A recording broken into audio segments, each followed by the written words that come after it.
Yes, ẹ̀yin tí wá jákèjádò àgbáyé a kí yín. Mo láǹfààní láti sọ fún yín pé mo wà pẹ̀lú obìnrin àkọ́kọ́ nílùú Adó-Àwáyé tó kọ́kọ́ ṣe iṣẹ́ ọlọ́pàá, ìyẹn agbófinró. Mo kí yín wọ́n mi wá. Yes ma, ẹ ṣé mà. Kí lorúkọ yín gan? Ẹ jẹ́ káwọn èèyàn mọ̀. Orúkọ mi ni Mary Ọmọwùmí aya Ajénikókó, ọmọ bíbí ìlú Adó-Àwáyé tí mo fẹ́ Ajénikókó láti ìlú Ìlá-Ọ̀ràngún. Ìlú Ìlá-Ọ̀ràngún ọmọ Ògbóyè. Ìlá ló lẹ́mu náà máa ń kọ̀. A ní ìlá ló lẹ́mu, Ìlá-Ọ̀ràngún ìlá ló lẹ́mu. Ẹ̀yin ọmọ Ìlá jákèjádò àgbáyé mo kí yín náà. Tó gẹ́gẹ́ bí obìnrin àkọ́kọ́ tó ṣe iṣẹ́ agbófinró ọlọ́pàá, kí ló jẹ́ kí ẹ lọ sínú iṣẹ́ agbófinró? Ṣé rí tẹ́lẹ̀ custom ló ti kọ́ wù mí, uniform ni mo ṣàfẹ́. Ọmọbìnrin kan wà tí ìwà ní ìyá wa ní tó jẹ́ ẹni àkọ́kọ́ náà ní Ìṣẹ̀yìn, Mrs. Ládìgbòlù. So uniform ara ti màmá yẹn ni mo rí. Màmá yẹn gbà tó wà lókè Ògènè grammar school ní form 5 lèmi wà ní form 1 and mo dẹ̀ ṣe sport, I was a sports woman ní ìgbà yẹn. So ìgbà tí mo wá tẹ́mi pass out ní Ògènè grammar school tí mo lọ sáré ní Ìlọrin ní Kwara State, mo kàn rí uniform yẹn lára màmá. Mo ṣe ní press yẹn mo ní màmá pé lágbára lọ́wọ́ Ọlọ́run ọlọ́pàá ni màá ṣe. Mo dẹ̀ ṣiṣẹ́ ọlọ́pàá. Ẹ dẹ̀ ṣiṣẹ́ ọlọ́pàá, a dúpẹ́ lọ́wọ́ Ọlọ́run. Ẹ ṣiṣẹ́ ọlọ́pàá, ẹ bẹ̀rẹ̀ rẹ̀, ẹ sì tún jáde kúrò ńbẹ̀ nípa fífẹ̀yìntì láyọ̀ àtàlàáfíà. Báwo ni iṣẹ́ yẹn ṣe rí? Ṣé gbogbo ẹ̀ náà ó kàn ń dùn lọ yín ni àbí kí ni ìpèníjà yín lásìkò yẹn? Kò dùn lọ́jà ìṣùgbọ́n tí ẹ̀ bá ti ní àforíjì èèyàn gbọ́dọ̀ fọ́ọ̀sì ọmọ pé kó lọ ṣe. Àfi tí ọmọ bá ní interest wípé iṣẹ́ yẹn lòun fẹ́ ṣe. Kò ṣe fọ́ọ̀sì ọmọ kankan, ẹnìkan fọ́ọ̀sì mi, mo mọ̀ ó wúlò mi láti inú mi. Ṣùgbọ́n mo ní àwọn ìlàkọjá pẹ́ẹ́pẹ́ẹ́pẹ́ ṣùgbọ́n pẹ̀lú orí ọ̀kan. Ẹ bá rántí? Ìlàkọjá tí mo rí pọ̀. Ìgbà wọn gbé mi lọ sí Katsina State tí mò ń bọ̀ wálé ní 1997. I was number 1 on the list. So ìgbà tá à ń bọ̀ olùdá wa lọ́nà, ṣùgbọ́n mo dúpẹ́ lọ́wọ́ Ọlọ́run pé wọn ò mú mi báyìí. Olè àtọlọ́pàá sì lè wọn ìfẹ́ fojú kanra. Bẹ́ẹ̀ ni, so mo dúpẹ́ lọ́wọ́ Ọlọ́run. Àìmọye ìgbà míì náà tí màá mú suspect, màá mú suspect wọ́n lè ní pé kí n investigate kí n ṣe gbá. Lẹ́yìn ò bá wà kíábù, àwọn tó bá wà lọ́ndà èèyàn wọ́n lè kó báyìí. Torí kì í ṣe gbogbo ọlọ́pàá tí ó bá ní ìṣòro, àwọn ọmọọṣẹ́ rẹ̀ míì náà ó lè kó bá. Bí wọ́n tún lè kó bá. Àwọn ìgbà wọn máa ń gbà sọ́gà lẹ́nu pé tọ́gà láti sọ ni pé ọ̀gá ti sọ̀rọ̀ yẹ sà gbogbo ẹ̀ bẹ́ẹ̀ yẹn mo rò pé. Kò rí bẹ́ẹ̀. Ṣùgbọ́n mo sáà mọ̀ pé pẹ̀lú orí ọ̀fẹ́ pẹ̀lú àánú ni mo rí gbà. Ni mo rí gbà tí mo fi sáàpù 35 years sáàpù. 35 years. Òkèrè o, òkèrè ẹ má bínú wọ́n mi o. Mi ní kẹ́ ẹ sọ bó ṣe jẹ́ gangan ṣùgbọ́n ẹ ti tó bí ọmọ ọdún mélòó báyìí? Méjì. Bẹ́ẹ̀ ni. 71 years ni báyìí. Wow. Ọ̀dà lágbára lọ́wọ́ Ọlọ́run ẹ jẹ́ ọmọ pẹ́pẹ́pẹ́ ẹ túbọ̀ pẹ́ jù báyìí lọ. Irú àṣeyẹ tẹ́ ń ṣe fún bàbá yín náà ní irú ọjọ́ òní ọmọ àṣerú ẹ̀fẹ́ yín náà nírọ̀rùn ẹ̀ sì ní ṣàìsàn ẹ̀ ní rí wàhálà o, inú yín á dùn. Àwọn èso tó jáde lára yín àwọn náà ó di èèyàn wọ́n nítumọ̀ nínú ayé lágbára lọ́wọ́ Ọlọ́run. Ọ̀dà ẹ gba àwọn èèyàn lámọ̀ràn pàápàá ó ṣe kárẹ́ lómi tẹ pé ó sọ pé iṣẹ́ agbófinró tàbí iṣẹ́ force ló wù òun láti darapọ̀ mọ́, ẹ fún wọn lámọ̀ràn. Kí ni nǹkan tó yẹ kán mọ̀?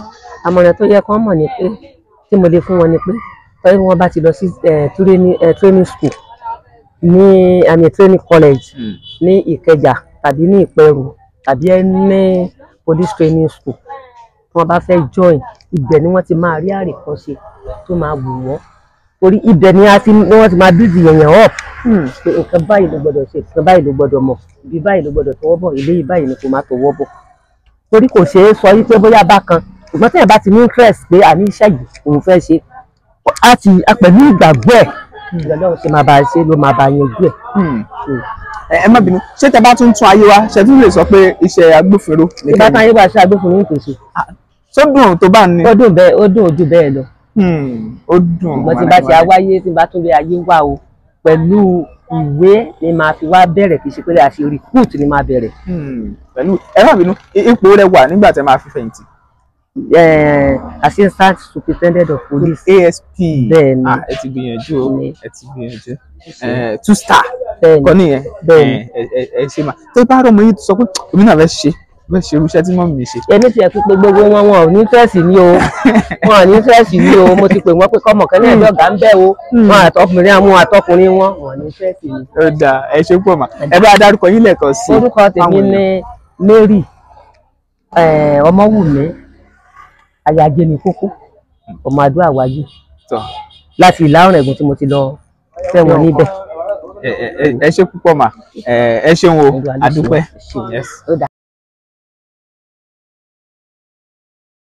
iṣẹ́ àgbẹ̀ ni iṣẹ́ ilẹ̀ wa ẹni kò ṣiṣẹ́ yóò máa jalè. ẹ wo gbogbo alámọ̀ yẹn wípé iṣẹ́ àgbẹ̀ ṣe pàtàkì. n tèmi mú wá fún yín lónìí kì í ṣe bí ọ̀rọ̀ Ponzi scheme ọ̀rọ̀ eléyìí tí ó ṣàǹfààní fún ní kálukú wa ni. ṣẹ̀fẹ̀ gbọ́ ilẹ̀ tẹ́ wò yín tó lọ rẹpẹtẹ ilẹ̀ Isnad Estate tí wọ́n ti ń ṣe iṣẹ́ àgbẹ̀. ẹ wo iṣẹ́ àgbẹ̀ yìí ó wà fún àwọn ènìyàn ilẹ̀ yìí ti wà fún àwọn tí ẹ pé wọ́n ti sanwó ọ̀pọ̀ ń ralẹ̀ ọ̀pọ̀ ń rẹ̀ǹtì ẹ̀ láti fi ṣiṣẹ́ àgbẹ̀ lásìkò tá a wà yìí kò sì burú nítorí pé bí wọn ò tiẹ̀ sí nítòsí owó ń wọlé fún wọn láṣẹ ní ká má jẹ́ kí tí yóò di sí i kẹ́yìn náà lè jàǹfààní púpọ̀ nínú eléyìí Isnad Estate. àwọn ilẹ̀ oko oríṣiríṣi tí wọ́n ní àwọn ilẹ̀ oko wọn gbogbo ń ṣàǹfààní fún gbogbo àwọn ènìyàn tí wọ́n ti ń bá wa dòwò pọ̀. ẹ̀yin náà láǹfààní láti dòwò pọ̀ lásìkò yìí láti ralẹ̀ ní tàbí láti rẹ́ǹtì ẹ̀ lórí Isnad Estate. ilẹ̀ oko wà ní Crestwood Estate tó wà ní orílẹ̀ Èkó 2.5 million naira. oní éka kan Oakwood Estate Alápákó ẹ wò ìyẹn ní tiẹ̀ 3 million naira péré ni ó sì rọrùn. Flourish Estate Ìkànnà Balógun 2.5 million naira ní éka kan níbẹ̀.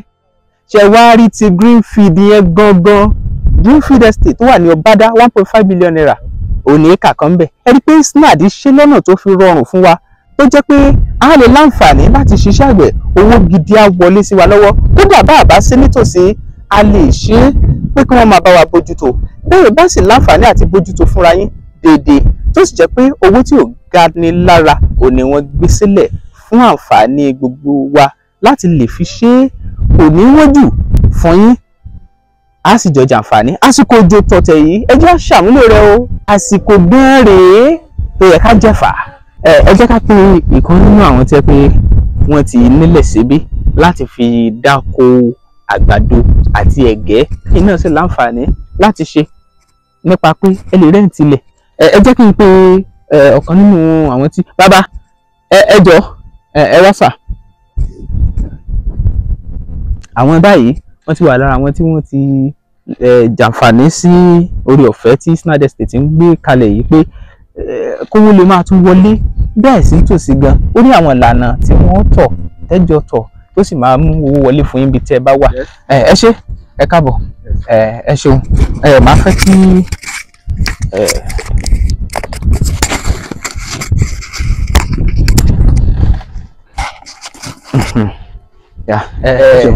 ẹ jẹ́ àwọn tó nílẹ̀ síbí. bẹ́ẹ̀ni. bí how many acres lẹ́yìn ní gan. 5 acres ní akànnì ká sáfi dá yín wò náà ká mọ ṣùgbọ́n bó bá ṣe rí. báwo ló ṣe rí ìjó nira kẹ́ tó dórí ilẹ̀ yìí kẹ́ tó mọ ibi tí ilẹ̀ yín wà ń gbàdẹ sanwó. rárá o tẹ́lẹ̀tẹ́lẹ̀ náà ọ̀pọ̀lọpọ̀ àwọn èèyàn náà ni a máa ń rò pé báyá wọ́n máa gbà wá ní. ẹ lè súnmọ́ bí kí ṣùgbọ́n eléyìí lásìkò lórí lónìí a rí pé kì í ṣe pé wọ́n ń gbà wá. mo ti kọ́kọ́ wá bí lákọ̀ọ́kọ́ nígbà tí wọ́n ṣe first plan.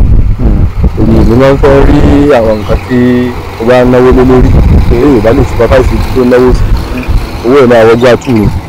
ṣùgbọ́n nígbà mo débí lákọ̀ọ́kọ́ yẹn mo ní bọ́ wá ẹni lọ́wọ́ ìfẹ́ mi bàtà tó wá pè wá lánàá ń sìn pé ìlú wọn ti ṣe second plan káwá wo gbogbo nìkan ni ó kù o àti fẹ́fẹ́ o àní kí a tó wá lọ fi rí èmi ń bí àwọn yòókù mi náà fẹ́ wá torí mi náà méèyàn méjì mi wà éka méjì ní tiwọn. méjì tí wọn kà máa lẹ́yìn rántí fẹ́ ṣe ebúgbà pákí àti àgbàdo lèmi kí kán bá mi gbìn. bóyá mo dáhùn béèrè éka márùn-ún ó ní tí ń bì kọ́sì bá yín gbin pákí àti àgbàdo. ṣe gbọ́ bẹ́yìn àǹfààní lélẹ́yìn náà fẹ́yìn náà eléyìí yàtọ̀ sí ti. wọ́n dẹ̀ ṣàlàyé fún wa wọ́n ní kò sí ìdààmú Fúlàní ní báyìí lọ́dún Fúlàní ìbò oko nǹkan bẹ́ẹ̀ yẹn gbogbo ẹ̀ náà ni. àwọn kan náà gan tiẹ̀ sanwó tó jẹ́ pé wọ́n ti wá ń wá bí ó tó bẹ̀ ẹ̀kẹta nílé tí ìbá màálù àti Fúlàní pàdé ní lágbàgbé báyìí ní tó ń tò mí lọ́kàn balẹ̀ wípé torí àwọn ọ̀rẹ́ mi kan dákó bì kan wọ́n ṣe náwó sórí ilẹ̀ yẹn tó ọ̀sán kan òru kan ní Fúlàní da ẹran ọbẹ̀ láti pè gbogbo oko wọn ìyẹn jẹ́ kí àyà wọn máa já lákọ̀ọ́kọ́ ṣùgbọ́n ní báyìí ó dàbọ̀ ni pé ẹ fẹ́ sòótọ́. pé ẹ ti ṣe ìwádìí àbí ẹ ti ṣe ìwádìí ẹ ti wá rí i pé owó tí ẹ máa da owó sí owó wọn ní Nàìjíríà báyìí. ẹ ṣe púpọ̀ àmọ́rírì yìí ṣé tún mú yàn wá sí i. pẹ̀lú ògo Ọlọ́run. sẹ́yìn náà sì tún rà sí i. a máa ṣe sí kí là ń ṣe àti rìtáyà fún mi iṣẹ́ ìjọba ọkùnrin ká máa àwọn nǹkan bá báyìí náà tó lè máa ṣe kó tó di pé àgbò pátápátá ní lè ṣe nǹkan kan mọ́. ẹ ṣe Ọlọ́run á ràn yín lọ́wọ́ iléeṣẹ́ yóò máa ròkè o. àmì ẹ ṣe wo tán ẹ̀yin yẹn wá bó ṣe jẹ́ nìyẹn tásìkò èyí náà ti wá lálẹ́ yìí ibi tó yà àwọn ilẹ̀ wá wà ilé tẹ̀sí fẹ́ rent náà ó wà ńlẹ̀ tẹ̀ máa rent tó máa jẹ́ kó rọrùn tẹ́sì máa mú wọlé tẹ́sì máa lówó sí ẹ ṣe púpọ̀. Isnad Homes and Properties real estate tó fà kọyọ wọ́n talẹ̀ ralẹ̀ lóríṣiríṣi Isnad Limited you are too much o. ẹni bá mọ̀nà ló yẹ ká tẹ̀lé kó lè fi wá mọ̀nà Isnad lónìí industrial land ó ń bẹ níbí bẹ́ẹ̀ fẹ́ ṣe commercial farming ẹ má bọ̀ wá àní bẹ́ẹ̀ fẹ́ ralẹ̀ láti ṣe real estate àbò fẹ́ nímọ̀ nípa bọ́ tí í ṣe ìrọ̀rùn ló bá dé nílé iṣẹ́ tiwa Isnad Homes and Properties ó táwọn yọ ẹjọ́ ilẹ̀ fún ilé gbígbé ń bẹ lọ́pọ̀ yanturu bẹ́ẹ̀ bá wà dòwò pọ̀ pẹ̀lú ìfọkànbalẹ̀ ní torí agbóhùntẹ̀jọba àtúnjọ lóòótọ́ torí náà let's build future through real estate. jẹ́ngbọ́ Isnad Homes and Properties real estate tó fà kọyọ wọ́n talẹ̀ ralẹ̀ lóríṣiríṣi tó yójúlówó Isnad Limited you are too much o. ẹ̀yin èèyàn mi nílé lóko àti ní gbogbo ibikíbi tí ẹ bá ti ń gbọ́ mi tó bá jẹ́ àárọ̀ lẹ́wà ẹ káàárọ̀ tó bá jọ̀sán lẹ́wà ẹ káàsán tó bá dé jáṣálẹ́ lẹ́wà ẹ káalẹ́. mo mú ìròyìn ayọ̀ kan wá fún yín ni o nípa Bembeyeke TV ẹ jọ̀ọ́ torí Ọlọ́run ẹ máa bá mi wò ó ẹ wo ó ní lèmi náà máa ń wò ó ṣẹ́rí tí n bá ti ń wò mo máa ń gbàgbé ìrònú mo tiẹ̀ máa ń gbàgbé pé bóyá mo jókòó ni tàbí á mo sùn tàbí á mo dúró tẹ́yìn náà bá ti ń wò ẹ máa rí ọgbọ́n kan tàbí méjì kan níbẹ̀ ẹ máa ṣe kíni ẹ máa tẹ̀ sójú ẹ̀ kẹ̀dẹ̀ máa wò ó. God bless you. Bembeyeke TV.